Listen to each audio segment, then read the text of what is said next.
बालक काशी से पढ़ करके आया, खूब विद्वान बन के आया, अपने पिताजी के पास आकर के बोला, पिताजी मैं सब कुछ पढ़ के आया हूं, आप जहां से चाहो पूछ लो। तो पिता ने यही पूछा, बताओ बाप के बाप का नाम क्या है? नहीं बता पाया। बोले ये तो नहीं पढ़ाया गुरुजी ने। बोले ढूंढ के आओ कौन है बाप के बाप। बालक ने कल पढ़ा ढूंढने के लिए, तभी 2-3 दिन निकल गए, कहीं से उत्तर नहीं मिला बाप का बाप कौन। तभी एक घर के बाहर गौ माता खड़ी थी, तुलसी का पौधा लगा था। बालक ने सोचा किसी वैष्णव का घर है, 2-3 दिन हो गए कुछ खाया पिया नहीं, यहाँ पे कुछ पा लेता हूँ। उस घर में जैसे ही प्रवेश किया, वो किसी वैष्णव का घर नहीं था, एक वैश्या का घर था।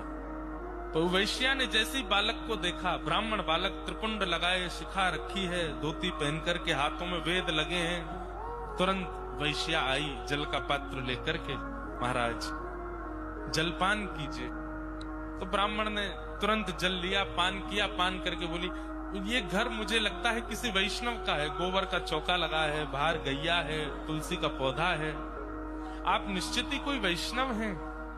वैश्या बोली, वैष्णव का तो नहीं पता मैं हूं कि नहीं, पर मैं एक नगर वैश्या हूं। जैसे ही कहा नगर वैश्या, ब्राह्मण बालक तो तुरंत बाहर गया, वमन करने लगा, अपने पेट में हाथ लगाने लगा, पानी निकालने लगा बाहर। वैश्या बोली, क्या कर रहे हैं आप? बोले पाप का बाप ढूंढने निकला था, वो तो मिला नहीं, तुम्हारे घर पर आके जल पी लिया, पाप और कर दिया मैंने।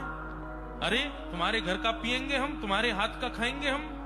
जैसे ही सुना कि पाप के बाप को खोजने निकले थे, वैश्या ने मन में सोचा, ज्यादा दूर नहीं जाने दूंगी, यहीं मिलाती हूं। अब भगवान जल पी ही लिया है आपने, पाप तो हो ही गया आपसे, अब तो आपको जाना पड़ेगा, नदी स्नान करनी पड़ेगी, जनेऊ बदलनी पड़ेगी, पंचगव्य पान करना पड़ेगा, तभी आप शुद्ध हो गए। ब्राह्मण बोले, और नहीं तो ये सब करना पड़ेगा तभी शुद्ध होऊंगा मैं। तो जब पाप हो ही गया है तो थोड़ा और कर लीजिए। बोले मतलब?